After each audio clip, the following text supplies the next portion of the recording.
ایک دفعہ کا ذکر ہے کہ ایک جنگل میں دو موٹے تازے بیل رہتے تھے اور ان کی آپس میں بہت اچھی دوستی تھی۔ اسی جنگل میں ایک شیر رہتا تھا۔ وہ ان کو کھانا چاہتا تھا لیکن ان کی دوستی سے خوف زدہ تھا۔ ایک دن اس نے ان پر اٹیک کیا لیکن دونوں بیلوں نے مل کر شیر کی خوب دھلائی کی اور اسے بھاگنے پر مجبور کر دیا۔ شیر بھاگ کر آگے آگے دوڑ پڑا اور بڑی مشکل سے اپنی جان بچائی۔ اس نے اپنی تمام کہانی لومڑی کو بتائی اور اسے سے حل پوچھا تو لومڑی نے کہا کہ میں ان کے درمیان نا اتفاقی ڈالوں گی۔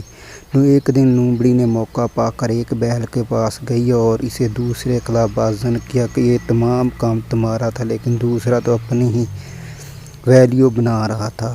اسی طرح کی باتیں اس نے دوسرے بیل سے بھی کی۔ اس طرح دونوں میں نا اتفاقی ہو گئی اور وہ دونوں علیحدہ علیحدہ رہنے لگے۔ ایک دن شیر نے موقع پا کر ایک بیل پر حملہ کیا اور اسے چیر پھاڑ کر کھا گیا اور کچھ دنوں کے بعد دوسرے بیل پر بھی حملہ کر کے اسے بھی چیر پھاڑ کر کھا گیا۔ اس طرح شیر نے لومڑی کا شکریہ ادا کیا کہ اس نے اس کے دشمنوں کے ساتھ اور اس کا پیٹ بھرنے مدد کی۔ مزید ایسی اچھی ویڈیوز کے لیے کڈز لینڈ اردو کو سبسکرائب کریں اور بیل آئیکن دبانا مت بھولیے۔ شکریہ۔